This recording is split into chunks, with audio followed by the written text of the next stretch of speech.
시작해 볼까요? Foundation Risk Management 같이 공부해 봅시다. 파트 1 시험에서 페이지 어디야? 로마 숫자 6번으로 되어 있는, 소문자 로마 숫자 6번으로 되어 있는 파트 1 이것은 웨이팅 보시게 되면 파트 1에서 Foundation Risk Management가 차지하는 비중이 20%예요. 이제 문제는 20문제가 이렇게 나올 텐데, Foundation Risk Management니까 리스크 관리를 위한 일단은 기초에 대한 이야기들이고, 되게 보면은 워디한 것들이 많습니다. 말로 하는 것들이 되게 많아서, 개념만 좀 잘 이해만 하시게 되면 크게 어려움 없이 문제를 풀 수는 있는데, 근데 이제 이게 좀 약간의 아이러니한 게, 계산 문제에서 많이 틀리는 게 아니고, 말로 나오는 것에서 문제가 많이 틀립니다. 계산 문제는 딱 푸는데 보기에 답이 없다. 그럼 내가 틀렸다는 걸 알아요. 그리고 2번, 3번 해봐도 이거 외에는 내가 할 수 있는 방법이 없다. 계산하는 방법, 이거 말고는 딴 걸 모르겠다. 하면은 그냥 아예 틀렸구나를 생각하고 지나가 버립니다. 그냥 아무거나 찍고. 근데 말로 되어 있는 거는 이제 보기를 다 읽어보고, 이 말이 좀 더 적절한 말인 것 같아 해서 그걸 고른단 말이죠. 그래서 말로 되어 있는 문제는 다 한 번씩은 다 봅니다. 내용을 쭉 보고 그 중에 답이 이기겠구나 이런 식으로 하는데, 근데 그 말로 되어 있는 문제들을 보면은 되게 비슷비슷하게 말이 되어 있어가지고 딱 부러지게 이게 맞는 것 같다라는 확신이 없어요. 답을 갖다 골랐을 때에도. 그래서 나중에 이제 시험을 치르실 때는 특히나 이제 말로 되어 있는 그런 문제가 많이 나오는 과목 같은 경우에는 정확한 답을 내가 고른다 이렇게 생각하지 말고, 답이 아닌 걸 먼저 좀 빼내고, 그 다음에 좀 아리까리한 게 한 2개 남게 되면 그때 둘 중에 하나를 찍는다 이런 식으로 가야 돼요. 확실하게 아닌 거를 발라낸다. 그게 일단은 먼저 중요하고, 그 다음에 이제 약간 애매해서 판단이 이것도 맞는 것 같고 저것도 맞는 것 같다. 그럴 때는 고민해봤자 열흘 동안 고민해도요, 그 답 안 나와요. 그럴 때는 그냥 딱 찍고 그냥 나가는 거예요, 그냥. 물론 이제 그런 상황이 발생하지 않게끔 첫눈에 보기에도 답이 이거다라고 하는 게 사실은 제일 좋긴 한데, 그러려고 하게 되면 이렇게 워디하게 말로 되어 있는 과목 같은 경우는 여러 번 읽어야 됩니다. 자꾸 읽어봐야 돼요. 내용을 자꾸 읽고 여러 번 반복해서 읽고 읽다 보게 되면 뭔가 좀 가슴 속에 확실히 느껴지는 것들이 있어요. 처음에 읽었을 때하고 2번 읽었을 때하고, 그 다음에 나중에 시간이 좀 지나고 다른 과목도 보고 난 다음에 다시 한번 읽어보고 이럴 때는 확실히 다르게 됩니다. 확실히 달라요. 그래서 처음에 내가 생각했던 거하고는 이게 완전 다른 이야기였구나. 처음에 이렇게 내가 생각했는데 알고 보니까 그것보다는 좀 다른 의미가 있구나. 이런 것들을 깨닫게 됩니다. 그런 깨달음이 좀 많아지게 되면 내공이 깊어지고, 그렇게 내공이 깊어지게 되면 딱 보기를 봤을 때에도 이게 답이다 라고 그냥 직관적으로 알 수 있는 그런 문제들이 많이 이제 있을 거예요. 자, 이게 내용을 보시게 되면 컨텐츠가 로마 숫자 7페이지에 페이지 7이라고 되어 있는 거 보시면 컨텐츠 목차가 나와 있는데, 스터디 세션 1에서 리스크 매니지먼트 오버뷰가 있고요. 그 다음에 스터디 세션 2에서 프라이싱 모델 앤드 엔터프라이즈 리스크 매니지먼트가 있고, 그 다음에 마지막으로 스터디 세션 3에서 케이스 스터디스 앤드 코드 오브 컨덕트라고 이렇게 3가지로 크게 세그멘테이션이 카테고라이즈된 되어 있습니다. 리스크 매니지먼트 오버뷰는 되게 워드예요. 다 말로 되어 있습니다. 그 중에서 리딩 4에 나오는 크레딧 리스크 트랜스퍼 메커니즘은 이거는 좀 워디하지 않아요. 이거는 시장에서 이런 식으로 신용 위험을 시장으로 증가시키는 프로세스가 이런 것들이 있습니다라는 것에 설명하는 거라서 요거는 사실은 좀 워디하진 않고요. 이 크레딧 리스크 트랜스퍼 메커니즘은 나중에 서브프라임 위기, 우리가 2007년도부터 시작해서 2009년도까지 글로벌 서브프라임 위기가 있었는데, 글로벌 서브프라임 위기가 왜 발생했습니까? 라는 백그라운드 이야기가 이게 크레딧 리스크 트랜스퍼 메커니즘이에요. 그래서 요거는 좀 워디하진 않고 실제로 있었던 일을 갖다가 좀 정리해서 이렇게 프로세스를 표현한 거라서 요거는 나중에 좀 실용적인 이야기가 되겠고, 그거 외에는 다 대부분 다 워디해요. 1, 2, 3은 되게 워디합니다. 그리고 리딩 5부터 시작해서 나오는 리딩 6, 리딩 7, 리딩 8 이렇게 나오는 것 중에 리딩 5하고 6은요, 이거 계산 문제예요. 그래서 리딩 5와 6은 실제로 이제 계산을 할 줄 알아야 되고요. 이게 이제 노벨 경제학상에 빛나는 이론들이 몇 개 나옵니다. 그것도 공부할 거예요. 리딩 7, 8은 이건 또 워디합니다. 그냥 말로 되어 있는 거라서 이거는 좀 소프트하게 지나갈 수 있어요. 자, 그 다음에 스터디 세션 3에 나오는 케이스 스터디스 앤드 코드 오브 컨덕트가 있는데, 코드 오브 컨덕트는 윤리 규범이거든요. 그러니까 FRM이 되게 되면 이런 윤리를 지켜야 되는 겁니다라는 윤리 규범이 있어요. 그게 리딩 11에 갈프 코드 오브 컨덕트가 있는데, 여기서 문제가 2-3문제가 꼭 나와요. 근데 이제 이게 윤리 문제다 보니까 윤리적인 거 보기를 고르면 되겠지. 그런 게 접근하면 어려워요. 이 시험 문제에서 사람을 죽여도 된다, 뭐 그런 문제 나오겠습니까? 뭐 그런 문제는 안 나올 거예요. 딱 보기에는 다 윤리적이에요. 근데 이 중에 답이 뭐지? 이걸 골라야 되니까 되게 좀 애매모호하고 약간 어렵습니다. 판단이 필요한 건데요. 그 윤리와 관련된 리딩 11을 제외하게 되면, 리딩 9하고 리딩 10에서는 이제 옛날에 일어났던 financial disaster, 금융사고라든지, 그 다음에 글로벌 서브프라임 위기라든지 이런 것들을 이제 공부할 겁니다. 자, 전체적으로 파운데이션을 배경을 이렇게 깔아주는 그런 과목이다 보니까 일단은 기본 컨셉이 되게 중요하고 그 기본 컨셉을 좀 잘 이해하려고 하게 되면 말씀드린 것처럼 한 번 읽어서는 안 되고요. 한 번 읽어서는 그냥 이해는 돼요. 근데 이제 두 번 읽으면 또 느낌이 또 다릅니다. 그리고 다른 과목을 다 공부하고 난 다음에 다시 또 처음부터 읽게 되면 또 내용의 의미가 또 달라요. 그래서 이거 여러 번 이제 읽으면 읽을수록 곱씹어서 진정한 맛이 뭔지가 정체가 자꾸 드러나는데 그래서 시간 낼 때마다 한번 시간 내면 계속 한번 읽어보세요. 이거 읽어가지고서는 아무런 도움이 안 되는 것 같다. 그게 아니에요. 콩나물을 키우려고 하게 되면 콩나물을 키워보셨어요? 콩나물 키우는 거 보셨어요? 콩나물 키우는 거 보면 뭡니까 물을 갖다 계속 부어야 되잖아요. 이 큰 항아리 독 같은 데다가 이렇게 물이 빠지게끔 해놓고 콩나물이 이제 자라는데 그 물을 위에 계속 부어줘야 돼요. 그러면 물을 부을 때마다 보면은 물은 밑으로 빠지지만 그 물을 가지고 콩나물이 자랍니다. 똑같아요, 이것도. 우리 컨셉을 정확하게 튼튼하게 만들려고 하게 되면 계속해서 물을 붓듯이 계속 읽어야 되고, 그 읽으면서 보면은 조금씩 콩나물 자라듯이, 뭔가 좀, 개념체계가 좀 뚜렷해지게 됩니다. 자, 볼게요. 리딩 1에서 페이지 1페이지 보세요. The Building Blocks of Risk Management 보세요. 자, 그 모듈 1.1에 보시게 되면 Introduction to Risk Management가 있는데 이거는 리스크 관리에 대한 데피니션들이 나와 있습니다. 리스크라는 건 뭐며 리스크 매니지먼트라는 게 뭔가요? 이게 데피니션인데 먼저 in investing context 투자와 관련해서 risk is the uncertainty surrounding outcomes. 어떤 결과가 나올 수 있는데 결과를 둘러싼 불확실성을 리스크라고 한다. 자, 이렇게 하게 되면 이것만 가지고서는요 뭡니까 이게 부실한 정의가 됩니다. 리스크하고 uncertainty는 같지 않다라고 했어요. 리스크는 그냥 리스크와 uncertainty가 같다 이렇게 하면 안 되고 리스크는 uncertainty, 불확실성이 있긴 해요. 이걸로 끝나면 안 돼요. 끝나면 안 되고 뭐가 있는 거냐면 with the probability. 어떤 확률이 있어야 돼. 확률. 그렇게 될 수 있는 확률. 자, 이렇게 uncertainty with probability가 리스크입니다. 이런 거 생각할 수 있을 거예요. 투자와 관련해서 자, 우리가 t=0 시점에서 투자를 실행을 하고 그 다음에 t=1 시점에 가서 이거는 투자를 종료할 겁니다. 근데 투자를 실행할 때 우리가 1달러를 투자를 했더니 실행 시점에서 야 이거 투자 끝나고 나면 얼마가 되는 거니 그걸 갖다 미리 알 수 있다. 그리고 그 경우의 수가 딱 한 개밖에 없다. 그렇게 되면 예컨대 1 더하기 0.04를 붙여줍니다. 그래서 1.04가 됩니다. 라는 거를 t=0 시점에서 알고 있고 오직 가는 길은 딱 한 길밖에 없다. 1.04를 향해서 가는 하나의 길밖에 없다. 이런 상황이 되게 되면 이런 상황은 우리는 리스크 프리하다라고 해요. 아무런 위험이 없는 상황인 거죠. 그러면 리스키한 상황은 뭐니?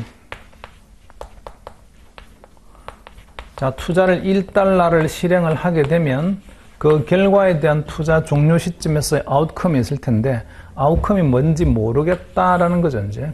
그래서 여러 가지 경우의 수가 있는 게 uncertain한 겁니다. uncertainty는 뭐가 나올지 몰라요라는 거. 여러 가지 경우의 수가 있을 수 있을 거예요. 자, 이거는 뭐 여러 가지 경우의 수, uncertainty와 관련해서 대표적으로 표현하게 되면 올라가거나 내려갑니다. 이 두 가지 말할 수 있습니다. 물론 올라가도 많이 올라갈 수도 있고 작게 올라갈 수 있을 텐데 어쨌든 그거는 올라가는 시츄에이션이고 내려가는 것도 마찬가지로 많이 내려가거나 작게 내려갈 수 있어요. 근데 올라가거나 내려가는 경우의 수가 있다. 벌써 이제 두 가지 경우죠. 불확실합니다. 뭐가 될지 모르겠어요. 뭐가 될지 모르겠는데 올라간다면 예를 들어서 1 더하기 뭐 0.05를 우리가 받을 거라서 1.05를 받아요. 근데 내려가게 되면 1 마이너스 0.05라서 근데 0.95를 받겠습니다. 자, 이렇게 되는 시장, 이런 시장이 보면은 불확실한 시장이고요. 뭐가 될지 모르니까 그리고 그거와 관련해서 이거 확률이 몇 %인가요? 일일 확률은 60%고 일일 확률은 예를 들어 40%다. 그래서 복수의 경우의 수가 있고 uncertain한 거예요. 그리고 복수의 경우의 수에다가 확률을 부여할 수 있으면 우리는 그런 시장을 리스크한 시장이다 이렇게 표현합니다. 자, 그래서 risk is uncertainty surrounding outcome. 결과와 관련된 불확실성, 뭐가 나올지 모른다. 이것만 가지고는 리스크하다고 말할 수는 없고 그 값들이 나올 수 있는 경우의 수에 대한 확률까지 부여를 해야만이 우리는 그런 시장을 리스키한 시장이다 이렇게 표현합니다. 자, 그리고 investors are generally concerned about the negative outcomes, unexpected investment losses than they are about the positive surprise. 뭐 투자는 보게 되면 이렇게 올라가는 상승 시나리오보다는 내려가는 하락 시나리오를 훨씬 더 걱정을 하고 그 다음에 내려갈 때는 또 어디까지 내려갈 수 있습니까? 이런 것들이 우리가 소위 말하는 그 리스크예요. 그러니까 리스크는 불확실성이다 이렇게만 표현을 하게 되면 올라가는 것도 리스크냐. 물론 이제 데피니션 상으로 보면 올라가는 것도 불확실성이니까 위험하긴 하지만 그 불확실하게 금액이 얼마까지 올라가고 확률이 얼마가 될지 우리가 추정을 해야 되니까. 근데 실제로 투자할 때는 올라가는 걸 가지고 우리가 관리를 하지 않고 내려가는 방향을 가지고 관리를 합니다. 어쨌든 올라가는 방향, 내려가는 방향이 있을 거예요. 근데 우리의 관리 대상은 내려가는 방향이라고요. 자, 그리고 그 조금 밑에 내려오셔서 두 번째 패러그래프 보시면 risk is not necessarily related to size of potential loss. 자, 리스크는요. 그냥 불확실성이라는 개념, 불확실성이라는 개념이 훨씬 더 강한 거예요. 리스크라는 개념에는 불확실성이 그냥 지배적인 개념이고, 물론 그 불확실성에다 확률을 부여할 수는 있을 거고요. 그 다음에 그 어디까지 떨어집니까? 손실의 그 크기가 어느 정도인가요? 그건 리스크랑 별 상관이 없어요. 그래서 risk not necessarily related to the size of potential loss. 어디까지 손해가 나는 거죠? 100만 원 손해 나면 리스크라고 해야 되나요? 아니면 1000만 원 손해 나는 게 리스크라고 해야 되나요? 그런 거는요, 아무 의미가 없다고요. 그 사이즈하고는 아무 상관이 없어요.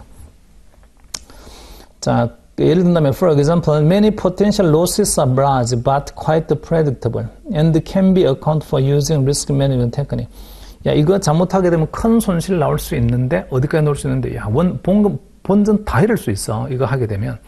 자, 본전까지 몽땅 다 잃을 수 있다고, 그러면 그런 걸 잃지 않으려고 하게 되면 우리가 해지 어떻게 하면 되는 거니? 뭐 이렇게 해지할 수 있는 그런 것들은 리스크가 아니에요. 금액이 설사 클지언정. 근데 문제는, 얼마를 잃을지 모른다. 이렇게 되면 그때는 이제 리스키합니다. 얼마를 잃을지 모른다.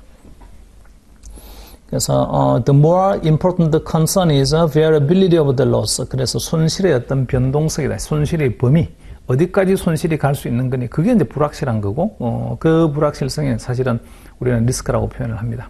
금융시장에서는, 제가 이거 한번, 예를 들어서 뭐 자주 표현을 하지만,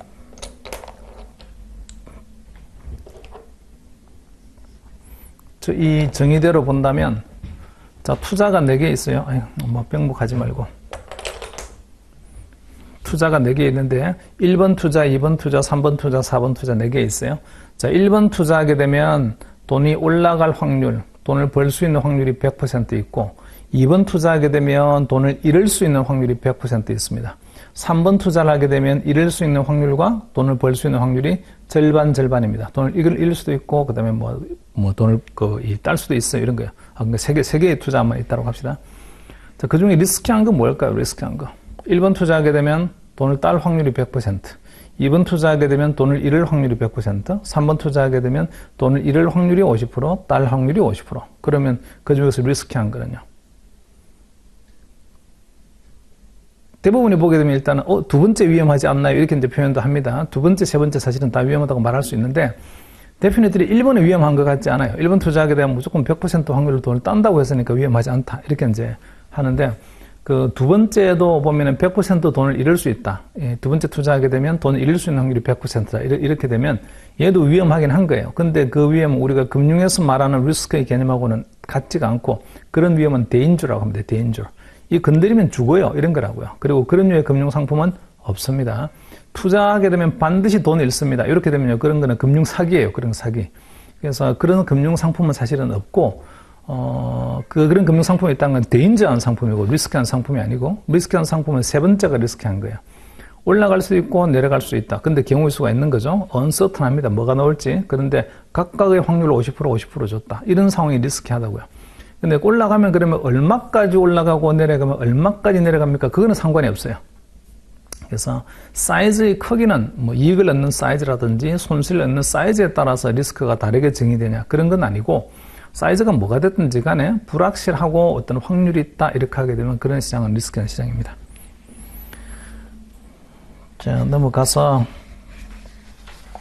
다음 페이지 보시면 as a starting point, risk management includes a sequence of activities aimed to reduce or eliminate an entity's potential to incur expected loss. 자, 맨 먼저 리스크 매니지먼트 할 때는 뭘 해야 되는 거냐면 entity's potential to incur expected loss. 손실이 우리가 사실은 관리 대상인데 uncertain한 것 중에서도 이익은 관리 대상이 아니고요. 손실이 관리 대상입니다. 근데 그 손실도 예상되는 손실이 있고 이 정도는 예상돼 손실이 그 다음에 예상으로부터 벗어나는 손실이 있습니다. 예상보다 훨씬 더 손실이 많이 나왔네 이런 게 있어요. 그래서 맨 먼저 뭘 해야 되는 거냐면 예상되는 손실이 얼마인가요? 이거부터 먼저 추정합니다. 이거 하게 되면 예상 손실이 얼마입니까? 그리고 그 예상되는 손실을 불러일으키는 어떤 요소가 있을 텐데 그 예상되는 손실을 불러일으키는 요소를 갖다 미리 제거한다든지 또는 그 손실을 불러일으키는 요인을 갖다가 좀 줄인다든지 제거하거나 줄이거나 이렇게 하는 게 이제 첫 번째 이제 단계죠. 그래서 최초 관리해야 될 대상은 예상 손실이 되고 그 예상 손실은 제거를 하거나 또는요 뭐 줄이거나 이렇게 할 수 있습니다. 그 다음에 두 번째가 on top of that 그 예상 손실 위에 there is a need to manage unexpected variability of some cost. 자, 예상되는 손실만큼이 반드시 나오는 건 아니에요. 그 예상 손실보다 더 많이 나올 수가 있는데 그런 것들이 unexpected loss입니다. unexpected variability of some cost. 이게 한 단어로 말하게 되면 unexpected loss예요. 예상을 벗어나는 손실. 자, 예상했던 손실보다는 더 많은 손실이 나온 거죠. 근데 보면은 예컨대 내가 이 투자를 하게 되면 예상 손실이 한 10억 정도 나올 것 같았어요. 그런데 10억을 벗어나는 손실이 예를 들어 15억이 나올 수도 있고 뭐 20억이 나올 수도 있고 30억 나올 수도 있습니다. 15억의 손실이 실제로 나오게 되면 예상되는 손실이 10억보다는 5억이 벗어난 거고 실제 손실이 또 20억이 나오게 되면 예상되는 손실보다는 10억이 벗어난 거예요. 그래서 예상값이라는 어떤 기준점이 있고 예상 손실 기준점이 있고 그걸 벗어나면 어디까지 벗어나나요? 이런 것들은요 굉장히 다양한 숫자가 나올 수 있습니다. 우리는 예상으로부터 벗어나는 숫자가 아주 큰 숫자가 나오면 곤란하니까 가능하면 예상되는 손실로부터 벗어나지 않게끔 있잖아요. 그죠? 그렇게 관리를 해야 돼요. 자, 그래서 거기 세 번째 문장을 보시면 in managing both expected and unexpected losses 둘 다 있잖아요. 매니지먼트 해야 되는 거죠. 예상되는 손실도 관리해야 되고 예상으로부터 벗어나는 손실도요. 우리가 관리를 해야 될 대상이 됩니다. Risk management can be thought of as a defensive technique. 자, 이거 자꾸 손실 이야기만 하고 예상 손실 또는 예상으로부터 벗어나는 큰 손실 이런 것도 다 관리해야 된다 이렇게 말을 하니까 야, 리스크 매니지먼트는 굉장히 디펜시브, 굉장히 방어적이다 이렇게 생각할 수 있는데 예상되는 손실은 왜 손실이 나오겠어요? 손실. 기대 손실 나오는 이유는 우리가 투자를 했기 때문이에요. 그리고 투자에는 뭐가 따르는 거냐면 리턴이 따릅니다. 그러니까 우리는 리턴을 보고 투자를 했는데 잘못하게 되면 어떤 손실이 나올 수 있다. 그죠? 기대 손실도 나올 수 있어요. 그래서 이런 손실, 예상되는 손실이나 또는 예상으로부터 벗어나는 손실로부터 완전 자유로워지고 이렇게 하게 되면 투자 안 하면 됩니다. 그래서 투자에는 필연적으로 이런 손실이라는 이런 위험이 따르게 되어 있고 그 위험에 대해서 우리는 뭘 얻는 거냐면 리턴을 얻는 거란 말이죠. 그래서 예상되는 손실이 반드시 실현되는 건 아니죠. 이 정도의 손실은 예상이 됩니다. 대신에 그런 걸 감수하고도요, 우리는 이만큼의 이익을 얻고자 하겠습니다. 이런 거라서 리스크 매니지먼트는 예상되는 손실 자체를 제거해버리거나 또는 예상을 벗어나는 손실도 우리가 하나도 신경 쓰고 싶지 않고 그런 세상 들어가고 싶지 않아 이렇게 하게 되면 아예 투자를 안 하면 돼요. 그냥. 근데 그러지는 않을 거란 말이죠. 그래서 however, risk management is actually broader in the sense that it considers how an investor can consciously determine how much risk it is willing to take to earn future uncertain return. 자, 리스크 매니지먼트는 미래에 우리가 불확실한 리턴이 있는데 불확실한 리턴을 얻기 위해서 어떤 리스크를 테이킹 할까요로 갖다가 결정하는 과정이 리스크 매니지먼트입니다. 물론 거기서 이제 그 투자를 하게 되면 이런 손실도 발생할 수 있고, 뭐 기대 손실이 이만큼이 있고, 그 다음에 또 예상을 벗어난 손실도 있는데 그런 것들이 뭉뚱그려서 위험이에요. 근데 그런 위험을 우리는 부담하는 대가로 어떤 리턴을 얻고자 한다고요. 그래서 리스크 매니지먼트는 기본적으로 투자와 관련해서 발생하는 리스크와 리턴이 가지고 있는 트레이드 오프 상충관계가 있는데 그 상충관계를 굉장히 잘 밸런싱하는 게 리스크 매니지먼트입니다. 리스크만을 제거하자 그런 개념이 아니고. 자, 그래서 the concept of risk taking refer to active acceptance of incremental risk in the pursuit of incremental gain. 그 리스크 매니지먼트에는 리스크 테이킹도 들어간다고요. 그래서 나중에 이제 뒤에 가면 또 뭐 그런 이야기 나오겠습니다만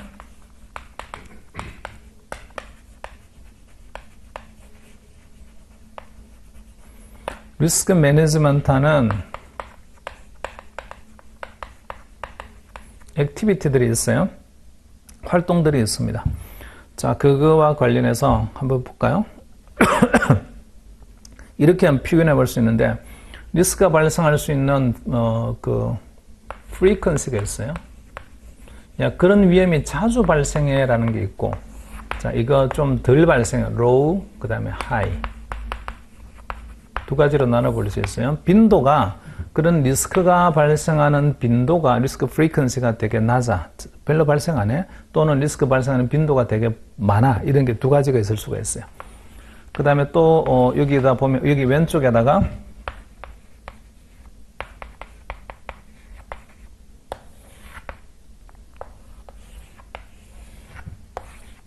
이번에는 프리퀀시가 아니고요. 발생한다면 손실의 심도가 어느 정도가 되는 거니. 그거 severity라고 합니다. 손실의 그 크기. 빈도와 심도예요. 빈도. 자주 발생하는 거냐, 그 다음에 발생할 때마다 손실이 데미지가 얼마나 큰 거니. 요렇게 해서 빈도와 심도 두 가지로 나눠볼게요. 자, 리스크가 자주 발생하나요? 그 다음에 발생하게 되면 충격이 어느 정도 오는 겁니까? 자, 이거에서 우리가 그걸 매니지먼트 하기 위한 액티비티, 활동들이 있습니다. 이런 거 어떻게 하면 되겠어요? 요게 이제 4부면 1, 2, 3, 4, 4개의 4부면이 있는데, 제일 쉬운 거부터 할게요. 이거 어떻게 하면 되겠어요? 엄청 자주 발생해요? 발생할 때마다 아주 데미지가 엄청 커요? 이런 리스크는요? 이런 건 하지 말아야죠. 왜 하지 말아요? 그 다음에, 그, 빈도는 자주 발생하는데, 그, 빈도는 굉장히 자주 발생해요. 근데 충격 자체는 좀 작아요. 이런 거요.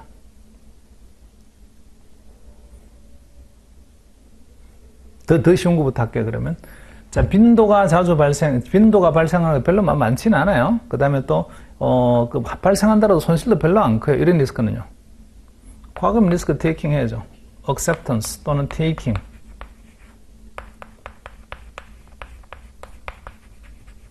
요거는 그냥 그대로 우리가 받아들이자. 그냥 아무 걱정할 것 없이 받아들이자. 이렇게 하면 됩니다. 자, 요것도 해봐. 그 다음 또 쉬운 거. 요거는요. 빈도 낮아요. 근데 한 번 올 때마다 충격 되게 커요. 이런 것들이 대표적인 게 지진 같은 것들입니다. 자주 발생하지 않는데 한 번 발생하게 되면 엄청나게 크게 와. 이런 거는요. 이런 걸 리스크 트랜스퍼 하는 거죠. 위험을 증가시키는 겁니다. 그게 이제 액티비티죠. 이 트랜스퍼 하려고 하게 되면 뭐가 필요한가요? 수단이 필요한데, 인슈런스, 보험이라든지, 또는요, 디리버티브. 파생 상품을 이용해서 그래 상대방한테 이거를 증가를 시킵니다. 이거는 이제 남았네. 이거는 아주 쉽네, 이제 그러면. 자주 발생해요. 자주. 이거 보니까 뭐 예상으로도 벗어난 일이 아주 자주 발생한다고. 예상대로 안 맞아 보니까 기본적으로. 근데 발생하더라도 별로 심도는 안 커. 이런 거는요. 이런 위험을 reduction 줄입니다. 또는 mitigation 줄여요. 자, 이거 줄이는 방법이 나중에 공부하시겠지만 diversification, 분산 투자예요.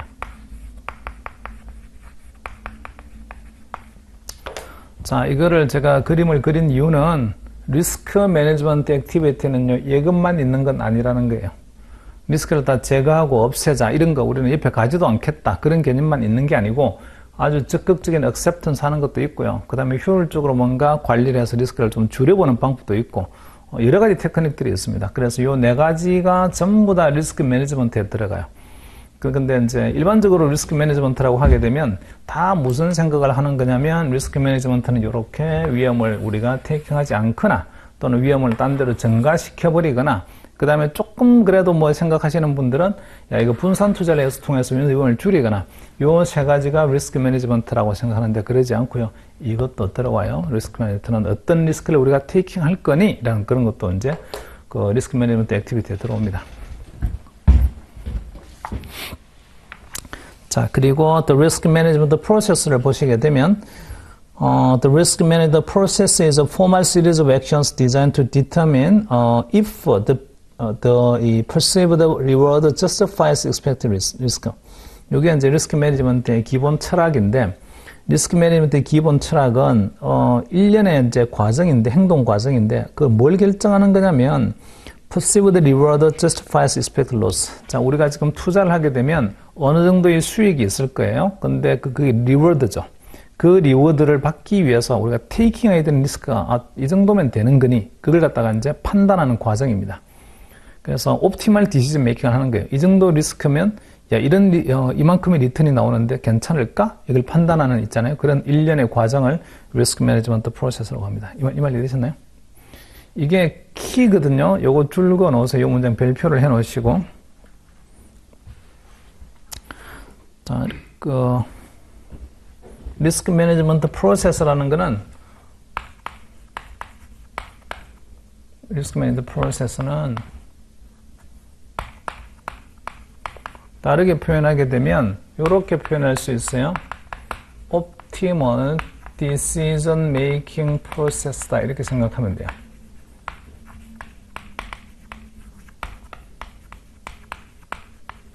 최적의 의사결정을 하는 프로세스다.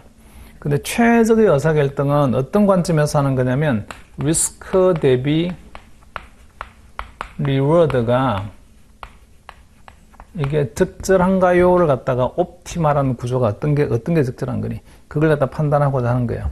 나중에 이제 공부하시겠지만 요거 리스크 대비 리워드가 야 이 정도 수준이란 걸 우리가 이제 계산하는 매트릭들이 있어요. 매트릭 숫자들이 있는데 이 숫자에 해당되는 것들이 밑에 뭐가 나오는 거냐면 리스크가 나오고 그 다음에 분자에 나오는 게 리턴이 나오는 이런 모양으로 되어 있는 수치들이 되게 많이 있습니다.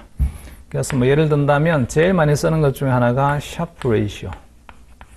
뒤에 가면 공부하십니다. 트레이너 레이시오. 뭐 인포메이션 레이시오.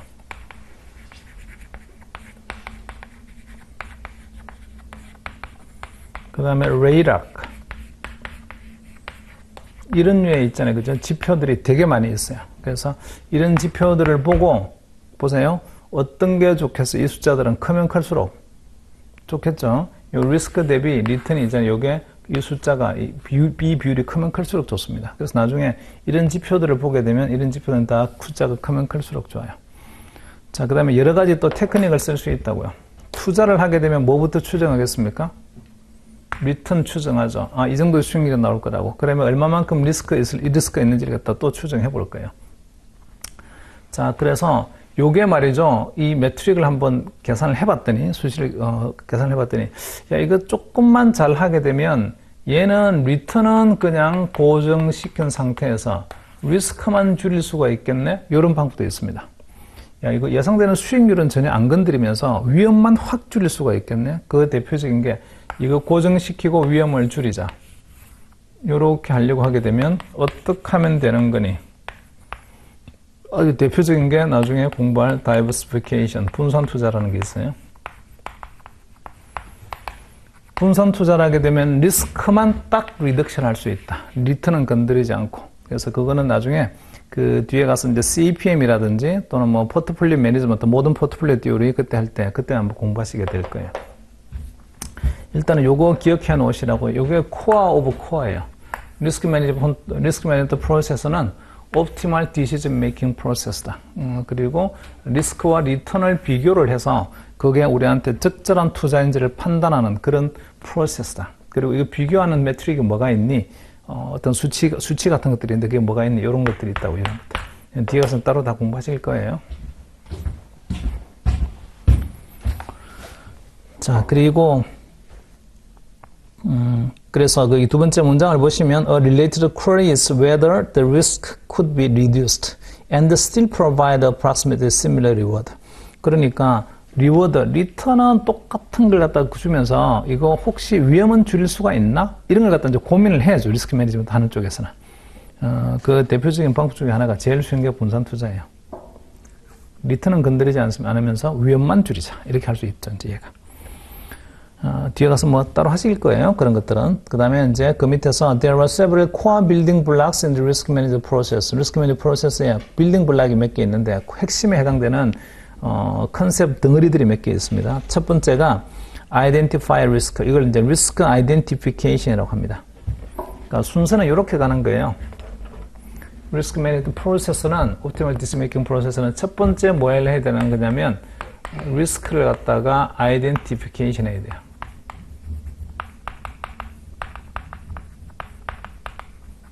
두 번째는 리스크를 갖다가 찾아냈으면 그 다음에 그거를 measurement 해야 되고요. 크기를 측정해야 돼요. 어느 정도 크기인지. 그 다음에 세 번째는 리스크를 갖다가 management 하는 툴을 선택해야 돼요.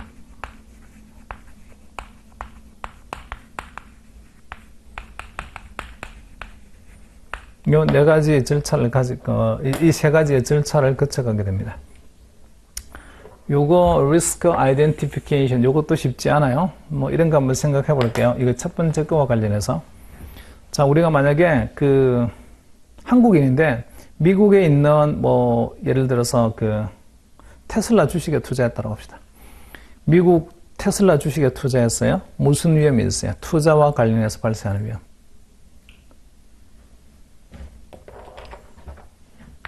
한국인이 투자자는 한국인. 얘가 투자자예요. 이거 성과를 표시하는 통화 뭐겠어요? 내가 돈 벌었다 아니면 돈 잃었다 성과 표시 통화는 한국인이니까 프리언원이죠. 돈 얼마 벌었니? 테슬라 투자해가지고. 근데 투자자가 어디에 투자한 거냐면 투자를 어디에 한 거냐면 보니까 테슬라 했단 말이죠. 테슬라 주식. 자, 그러면 이 성과 표시에 성과에 영향을 미치는 리스크 팩터, 위험 요인이 뭐가 있겠어요?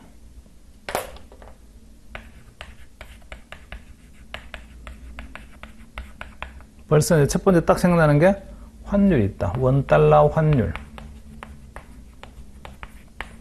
실컷 미국 주식 올라가지고 야, 왜 테슬라 주가 많이 올랐다고 했는데 환율이 툭 떨어졌다. 이러면 곤란해지죠, 이제 그러면.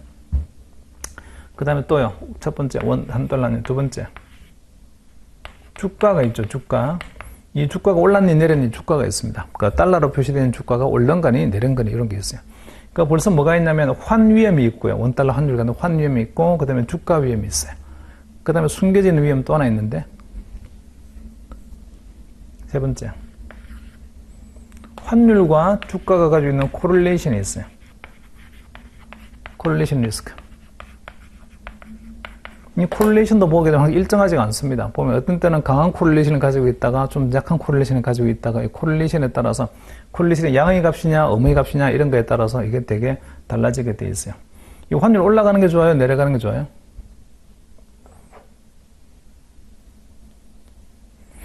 환율 표시 우리가 어떻게 하는 거냐면 $1가 얼마입니까? 이렇게 하죠. 그래서 근데 테슬라 주식을 제가 $1 주고 샀다고 합시다. $1 주고 그때 환율이 1대 1,000원이었어요. 근데 주가가 하나도 안 움직였어요. 주가는 가만히 있는데 환율만 1대 1,500원으로 올랐다. 그러면요.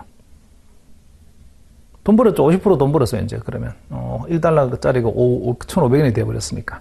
그래서 이거는 환율이 올라가면 저는 좋죠. 외화의 가격이 올라가면 좋습니다. 저는 외화를 지금 들고 있는 거 똑같아요. 테슬라에 투자했다는 거는. 거기다가 또 이 주가가 올라가면 또 좋죠.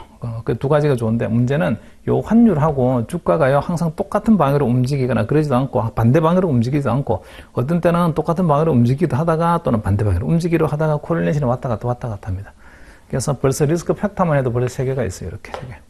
이런 류의 리스크 팩터를 먼저 찾아내자. 그리고 리스크 팩터들 간의 상관성은 어떻게 되는가 이런 것도 찾아내자. 이런 과정이 리스크 아이덴티피케이션 과정이에요. 그 다음에 이제 리스크를 측정을 해야죠. 측정. 리스크 측정할 때 일단은 환율 위험 측정해야 되고요. 이 환율로 인해서 내가 얼마까지 돈 잃을 수 있는 거니 측정해야 되고, 주가가 오르거나 내리거나 해서 내가 돈 얼마까지 잃을 수 있는 거니 그런 것도 측정을 해야 되고, 그리고 이 둘 사이는 분명히 코릴레이션이 있으니까 이 코릴레이션을 감안하게 되면 전체적으로 봤을 때 미국 테슬라 주식에 투자한 거를 원화로 환산해 보게 되면 얼마만큼 위험이 있는 거니 이런 것도 측정을 해야 됩니다. 자, 이게 위험 요인이 다르잖아요. 이거는 환율이고 얘는 주가고. 근데 이걸 두 개를 갖다가 동시에 묶어가지고 하나의 위험으로 숫자를 표현해보자. 이러려고 하게 되면 얘도 어떤, 그 원화로 표시되는 위험 수치가 하나 있어요. 원화로 이게 환위험이 원화로 얼마입니까? 라고 금액으로 환산할 수 있어야 되고, 그 다음에 미국 주가 위험도 원화로 얼마만큼 위험이 있습니까? 환산을 해야 되고, 그 두 개의 위험은요, 원화로 환산된 위험은 또 서로 합칠 수 있는 위험이라 해야 되고, 상관관계를 이용해서. 그런 류의 위험 척도 중에 밸류 리스크라는 게 있어요. 밸류 리스크가 이 리스크 메저먼트 하는 되게 중요한 수단이 됩니다. 위험을 측정해보자라고 하는 거. 자, 그 다음에 위험이 너무 커요. 예, 근데 이런 거죠, 이제. 위험 대비 내가 예상할 수 있는 리턴이 있는데 예상한 수익보다는 위험이 너무 큰 것 같아요. 그러면 위험을 어떻게 하면 줄일 수 있겠니? 이런 걸 좀 고민해야 되는데 그 고민하는 방법은 야 테슬라 주식 하나면 투자하지 말고 그중 미국 들어갔다라고 하게 되면 이 주식 말고 다른 것도 미국 주식 중에 뭐 괜찮은 것들 많이 있으니까 그런 것들에 분산 투자해볼까? 그러면 위험을 좀 줄일 수가 있다. 이렇게 또 할 수 있을 거예요. 그래서 기본적으로 이런 단계를 거쳐갑니다. 리스크 아이덴티피케이션, 그 다음에 리스크 메저먼트, 리스크 매니지먼트 툴 선택하자. 이렇게. 나중에 여러분은 이제 그 밸류에이션 리스크 매니지먼트 공부하는 거는 뭐에 대한 공부를 하는 거냐면요. 리스크 아이덴티피케이션과 리스크 매저먼트 이거 두 개 공부하는 거예요. 그 다음에 리스크 매니지먼트 툴 공부하는 거는요. 파이낸셜 마켓 앤 프로덕트에서 파생 상품 공부합니다. 자, 그래서 1번 보시게 되면 identify risk, risk identification이죠. 그 다음에 2번은 measure and manage risk인데, 그냥 measure만 동그라미 쳐놓으세요. manage는 한참 뒤에 나오는 이야기입니다. 2번은 measure 해야 되고요. 그 다음에 distinguish between expected and unexpected risk, 요거 있잖아요.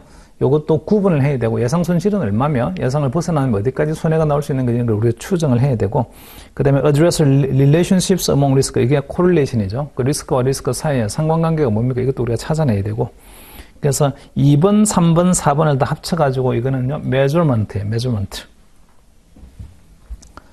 자, 2번, 3번, 4번 합쳐서 measurement. 그 다음에 그 5번하고 6번이요, develop risk mitigation strategy. 위험을 줄이는 방법 뭐지? 뭐 이런 걸 갖다 이제 고민해야 되는데, 분산 투자만 하면 괜찮을까? 아니면 파생 상품을 이용해서 조금은 위험을 덜어내는 해지를 해야 되나? 뭐 이런 것도 고민을 해야 되고.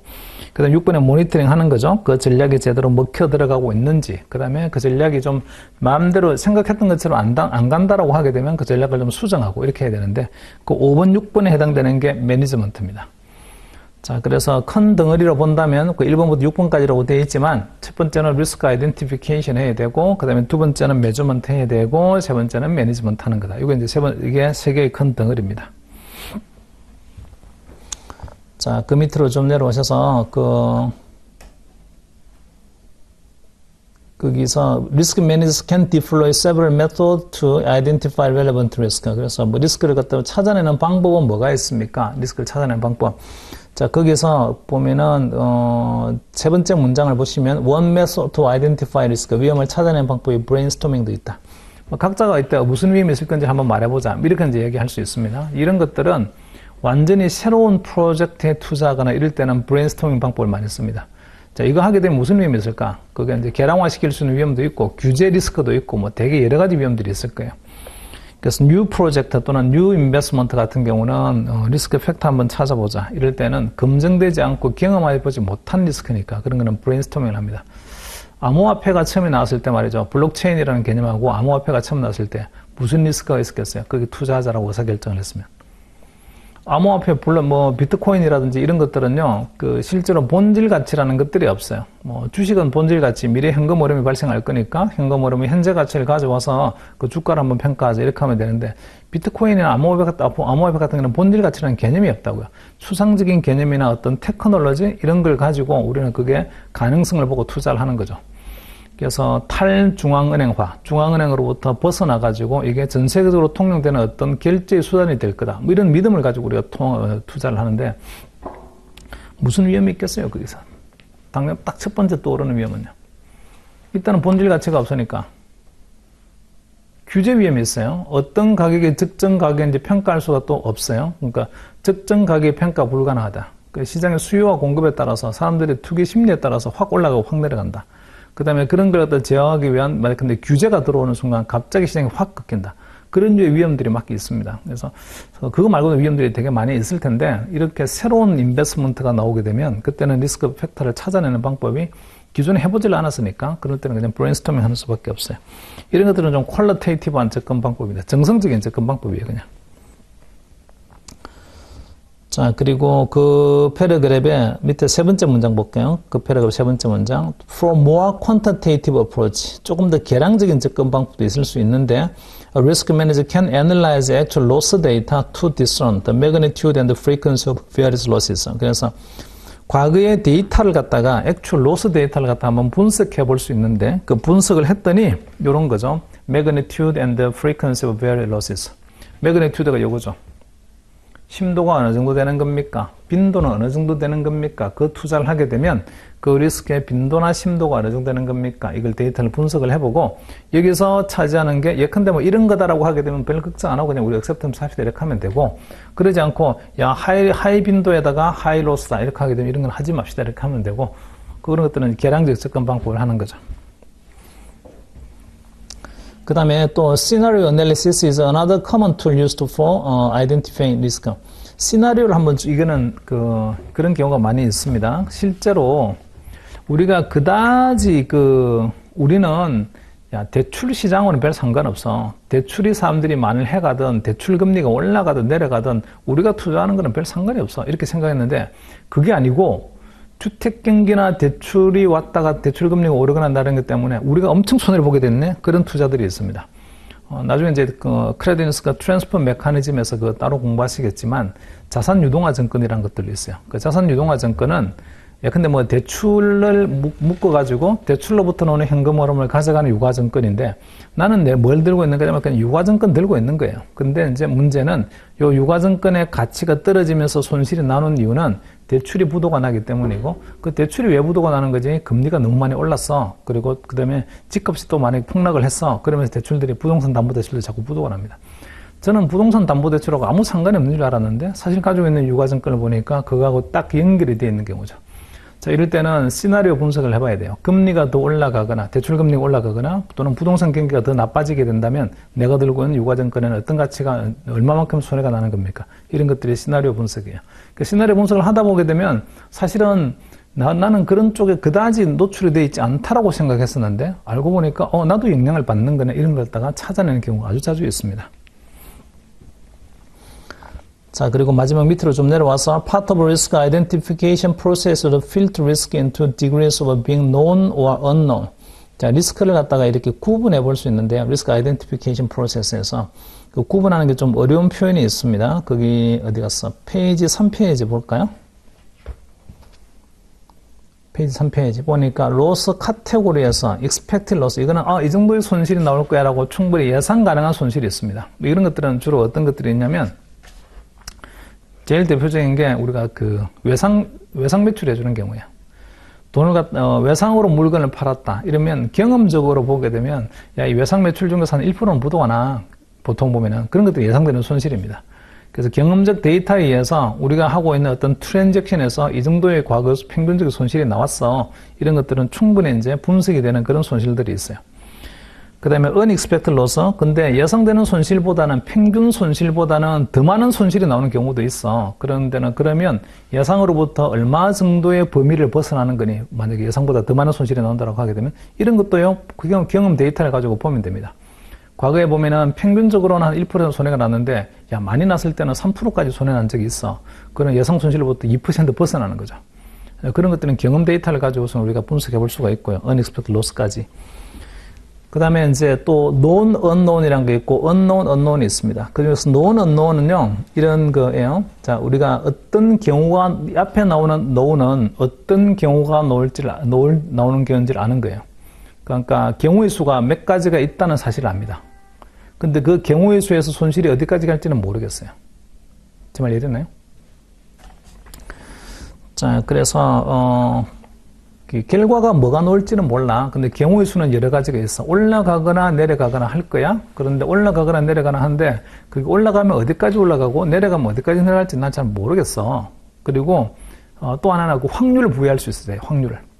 올라가는 경우의 수와 내려가는 경우의 수를 우리가 알고 있고 거기에다가 확률을 부여할 수 있다. 이런 시장이 known, unknown입니다. 그런데 올라가면 어디까지 가고 내려가면 어디까지 내려갈지는 그거는 모르겠어. 그런 것들이 이제 unknown이죠. 그 known이라는 개념은 경우의 수와 확률을 알고 있다. 그 다음에 그 가면 어디까지 가고 어디까지 갈지를 모르겠다. 그런 것들이 이제 unknown입니다. 자, 그리고 맨 위에 나오는 unknown은요, 뭐가 일어날지 진짜 아무것도 모르는 거예요. 무슨 일이 생길지도 모르고, 경우의 수도 모르겠고, 확률도 모르겠고, 금액은 어디까지 갈지도 모르겠고, 완전 미지의 세계. 이런 것들이 unknown입니다. 그래서 unknown은 완전 미지의 세계이기 때문에 이거는 우리가 통제하거나 측정을 이렇게 하기 되게 어렵고, 리스크 매니지먼트는 주로 어디까지 가는 거냐면, known, unknown까지 갑니다. 좀 이런 known, unknown은 이런 시나리오도 발생할 수 있지 않니? 라고요. 근데 시나리오가 발생한다면 손실이 어디까지 가는 건지는 잘 모르겠어. 이렇게 이제. 자, 그리고 3페이지로 좀 넘어오셔서 그림 바로 밑에 보시게 되면 The risk management process involve a four-way decision. 네 가지가 있는데 리스크 매니지먼트 프로세스에는 이틀릭 보세요. avoid 한다. 그 다음에 세 번째 문장에 retain 한다. 그 다음에 mitigate 한다. transfer 한다라고 되어 있는데 그것들이 지금 이거예요. 이거. retain 하는 게 acceptance 하는 거죠. 우리가 보유하겠습니다. 뭐 avoid 할 수도 있고, 그 다음에 mitigation 할 수도 있고, 그 다음에 transfer 할 수도 있고, 이렇게 할 수 있습니다. 요게 되게 중요한, 얘가 되게 중요하거든요. 리스크 매니지먼트 테크닉은 요 네 개를 벗어나지 않아요. 리스크 매니지먼트 프로세스는. 그래서 요거 대단히 중요하니까 꼭 기억해 놓으셔야 돼요. 자, 그리고 그 패러그램 밑에서 두 번째에서 One of the challenges in ensuring the risk management will be beneficial to the economy is the risk must be sufficiently dispersed among willing and able participants in the economy. 자, 이것도 우리가 리스크 매니지먼트, 이거는 좀 이제 전체 경제의 관점에서 리스크 매니지먼트가 효율성이 있으려고 하게 되면 이렇게 돼야 돼요. 옛날에 뭐더라? 판타지 영화 뭐 이런 거 보면 그런 것도 가끔 혹시 뭐 그런 장면들 뭐 어디선가 뭐 보셔서 같긴 해요.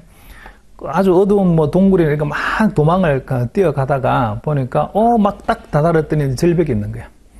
절벽을 건너가야 돼요. 근데 그 절벽 밑에 보니까 뭐 용암이 막 흘러가거나 불이 막 오고 건물이 무너져 내리고 뭐 이러는 상황에 그 외줄 같은 게 줄이 두 줄이 있고 그 줄을 건너가야 되는데 거기 보니까 나무 판자로 이렇게 이제 외다리, 나무 판자 다리 같은 게 있어서 막 도망을 갑니다.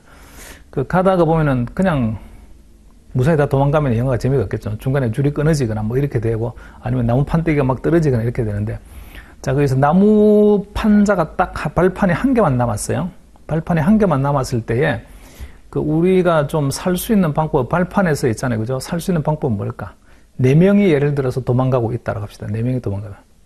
한쪽으로 다 몰리게 되면은요, 그냥 다 떨어져 버립니다. 그럴 때는 적절하게 균형을 맞춰서 서야만이 이제 안 떨어지게 될 텐데, 그게 전체 사회적으로 건강한 사회가 되려고 하게 되면 위험이 분산되어 있어야 된다고요.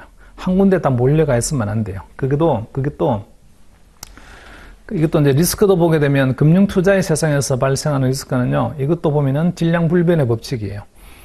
누가 누구한테 리스크를 트랜스퍼 했다라고 해서 위험 자체가 다 없어지지는 않습니다. 옮겨갈 뿐이에요. 근데 그 위험을 옮겨갔을 때에 그 옮겨간 위험을 감내할 수 있는 사람이 리스크를 받아야 되는 거지, 그 감내할 수 있는 능력이 없는 사람, 의지만 있고 윌링리스만 있고 어빌리티가 없는 사람, 여기 보면은 그런 말이 있죠. One of the challenge 거기에서 dispersed among willing and able. 이거 되게 중요해요. 대부분 보게 되면 윌링은 있어. 내가 그 리스크 테이킹 할 거라고. 왜냐면 리스크 테이킹 하면서 하는 순간 리턴도 따라올 테니까. 그 윌링은 있는데 able 하지 않는 사람들이 있어요. 그 위험이 감내 안 되는 사람들. 자, 그 감내 안 되는 사람들한테 이 위험이 가버리게 되면 그러면 이 사람들이 실제로 위험이 실현이 되었을 때 그걸 견딜 수가 없고, 그러면 그 견딜 수 없는 시장의 참여자가 파산을 하게 되면 그게 연쇄 반응이 일어나게 됩니다. 다른 전체 경제를 갖다 좀먹게 만든다고요. 힘들게 만들어요. 그래서 전체 사회적으로, 경제사회적으로 리스크 매니지먼트가 제대로 잘 되려고 하게 되면 윌링과 에이블 한 사람, 윌링도 있어야 될 뿐만 아니라 에이블 해야 돼요. 그게 제일 중요합니다. 능력 있는 사람이, 리스크 감내 능력이 있는 사람이 리스크 테이킹을 해야 된다고요. 그래서 리스크 매니지먼트는 전부 다 뭐에 포커싱이 맞춰져 있는 거냐면 이 에이블에 포커싱이 맞춰져 있어요. 과연 이만큼의 리스크를 테이킹할 수 있나라고. 그래서 그 위험을 계량화 시켜보고 당신이 위험을 테이킹할 수 있는 능력이 있나요로 볼 텐데 뭐하고 비교해 보는 거냐면 당신이 테이킹한 리스크의 크기를 금액으로 계산해서 당신이 가지고 있는 자기 자본하고 한번 비교해 봅니다. 그래서 자기 자본을 충분히 가지고 있어. 이렇게 하게 되면 리스크 테이킹할 수 있는 거고 그 다음에 가지고 있는 실제로 테이킹한 리스크보다도 자기 자본이 작게 되면 리스크 테이킹할 수 없는 거예요. 이게 나중에 밸류에이션 리스크 모델을 공부하시게 되면 거기서 밸류 리스크라는 걸 공부하고 또 이코노믹 캐피탈이라는 개념이 있습니다. 경제적 자본이라는 개념. 그 경제적 자본이라는 개념이 리스크 테이킹을 하기 위해서 가지고 있을 자기 자본의 개념인데 그 충분한 자기 자본을 가지고 있는 사람이 리스크 테이킹할 수 있어야 되는 거지. 자기 자본 없이 리스크 테이킹하게 되면 전체 사회적으로 문제가 생기게 됩니다. 고스톱 치시나요? 자, 고스톱 칠 때 3고 고 부르는 사람 있죠. 3점 났어요. 3점. 오케이, 3점 났어. 자, 그러면 이제 고를 부릅니다. 그냥 고 할까 아니면 여기서 죽을 거냐 그만둘까? 저는 고스톱 별로 좋아하지도 않고 잘 치지도 못해요. 그 고스톱 치고 돈 10,000원 잃거나 10만 원 잃거나 돈 잃잖아요. 그냥 장난 삼아서 또는 뭐 재미 삼아서 이렇게 이제 뭐 고스톱이라 한판 하자 이렇게 친구들하고 치거나 이럴 때 뭐 그 1박 2일 어디 뭐 놀러 간다든지 이럴 때에 돈 10,000원 잃잖아요. 10,000원 잃으면 그렇게 기분이 나빠요. 아니 이제 얼굴 보면서 쳐가지고 잃는 거잖아요, 그냥. 근데 주식을 투자하거나 파생상품 투자해가지고 돈을 100만 잃었다. 뭐 이럴 수도 있지 뭐 그거는. 나중에 뭐 다시 또 복구할 수 있겠지. 뭐 왜냐면 날 모르는 사람한테 내가 잃었으니까. 그래 상대방한테 내가 돈을 잃은 거니까. 그런데 눈 딱 보고서 마주 보이는 사람한테 밤새도록 고스톱 쳐가지고 나중에 계산해보니까 10,000원 잃었다. 항상 계산해보면은 제로 쓰면 안 돼요. 보면은 잃은 사람은 많고 딴 사람은 별로 없어. 근데 어쨌든 10,000원 잃으면 되게 기분 나쁘다고. 근데 자 보면은 지금 고스톱을 치다가 3점이 되었습니다. 아직 패가 몇 개 남아 있어요. 이때 고를 할까 말까. 리스크 테이킹을 해야 되는데 어떤 때 고를 해야 되나.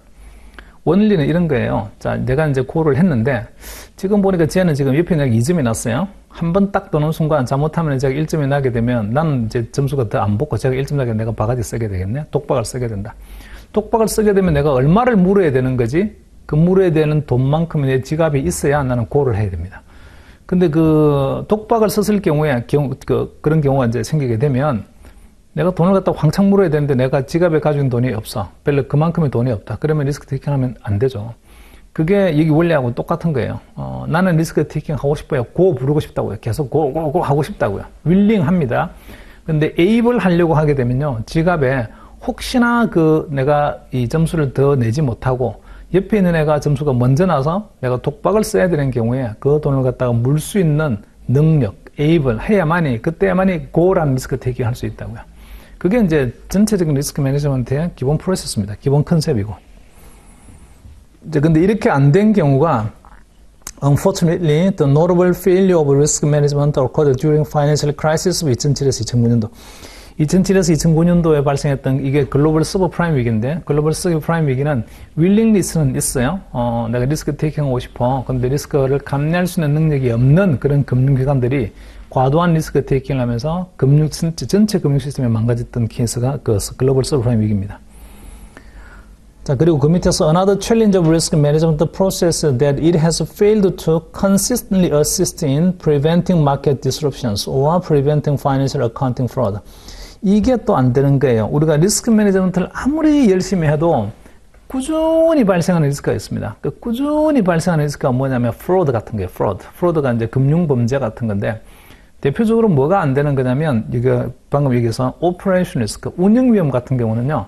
아무리 리스크 매니지먼트를 해도 항상 발생합니다. 그 운영 리스크의 종류에 보면은 금융기관에 다니는 임직원들이 고객의 돈을 횡령해서 도망갔어요. 이런 것들이 자주 나옵니다. 아무리 관리해도 계속 발생한다고요. 그런 것들은. 그래서 리스크 매니지먼트가 완벽하지 않고 항상 보게 되면 이렇게 어딘가에는 우리가 모르는 펑크나는 그런 것들이 있어요. 자, 그 다음에 그 밑으로 좀 내려오셔서 in addition에서 the use of derivative as a complex trading strategies assisted in overstating financial position. 가로수에 보니까 net assets on balance sheet of many entities and complicating the level of risk assumed by many entities. 나중에 이거는 그 financial disaster라는 뒤에 가서 이제 파산한 사례와 관련된 걸 우리가 공부할 텐데 파생 거래를 했어요. 파생 거래. 파생 거래를 하면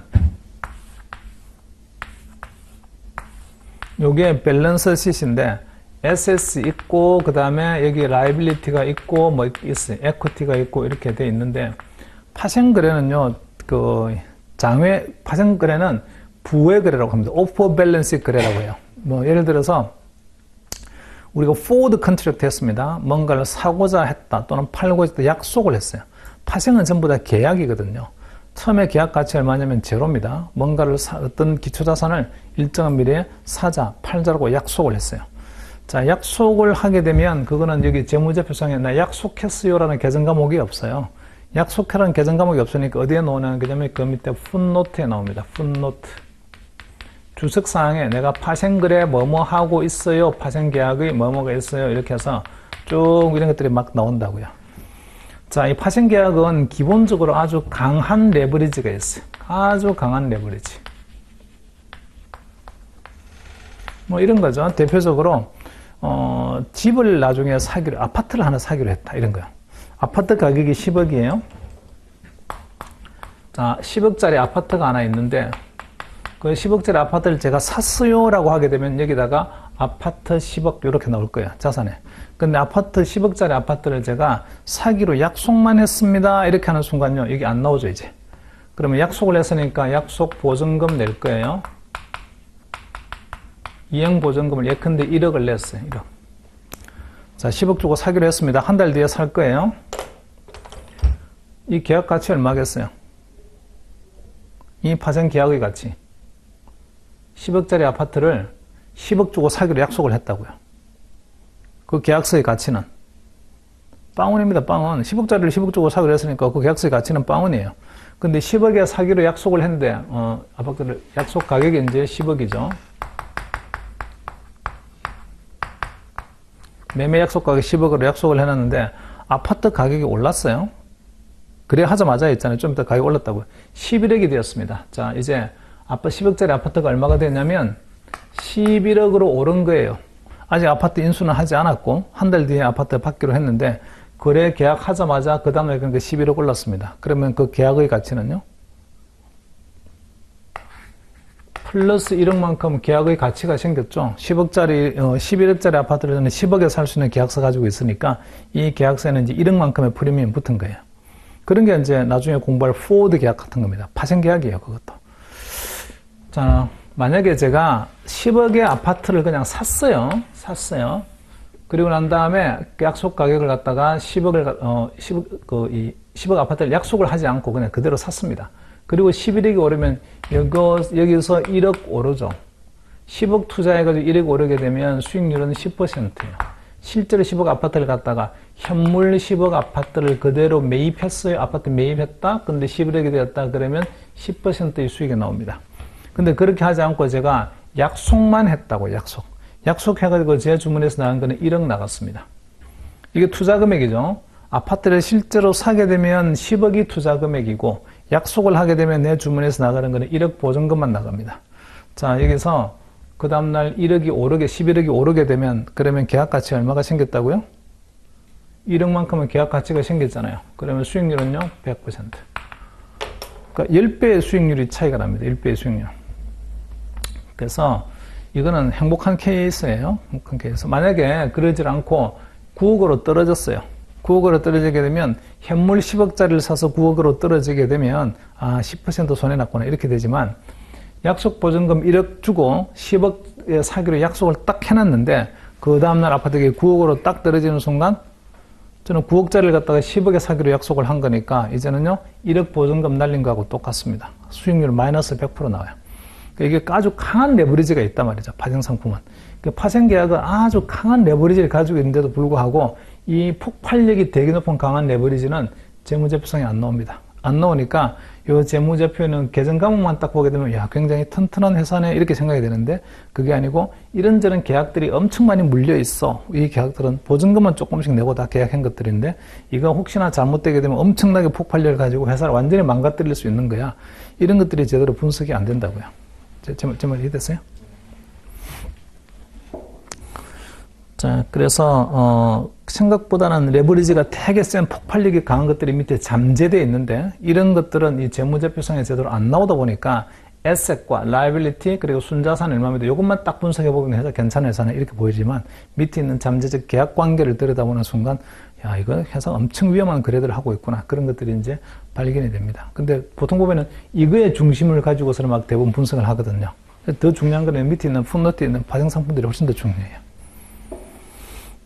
그 다음 finally 보세요. 맨 밑에 Finally, risk management may not be effective on overall economic basis because it only involves risk transferring by one party and risk assumption by another party. 그래서 overall economic basis, 전체 시장의 관점에서 보게 되면 리스크 매니지먼트라는 게 그다지 효율적이진 않아요. 전체 시장의 관점에서 보게 되면 위에 한쪽이 가지고 있던 위험이 다른 쪽으로 전가되거나 이러는 거지 위험 자체가 없어지거나 그러진 않습니다. 그래서 다음 페이지 보시면 거기 4페이지 맨 위에 It does not result in overall risk elimination. 그러니까 전체적으로 overall 전체 위험을 갖다가 줄이는 거다. 이렇게 되진 않아요.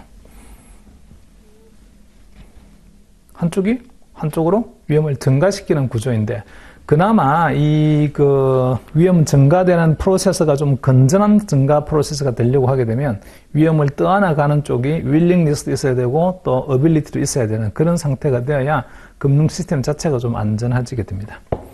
그게 이제 무너지는 순간요, willingness만 있고 ability가 없는 데서 위험을 떠안았다가 그 위험이 실제로 우려했던 게 현실화 돼버리게 되면 그 위험을 떠안았던 데는 감내하지 못하고 파산을 하게 되고 그게 파산하는 순간요, 전 금융에 또 영향을 미치게 됩니다. 그게 글로벌 서브프라임 위기였어요. 자, 4페이지 위에까지 봤고요. 잠깐 쉬었다가 그 밑에 거부터 보도록 합시다.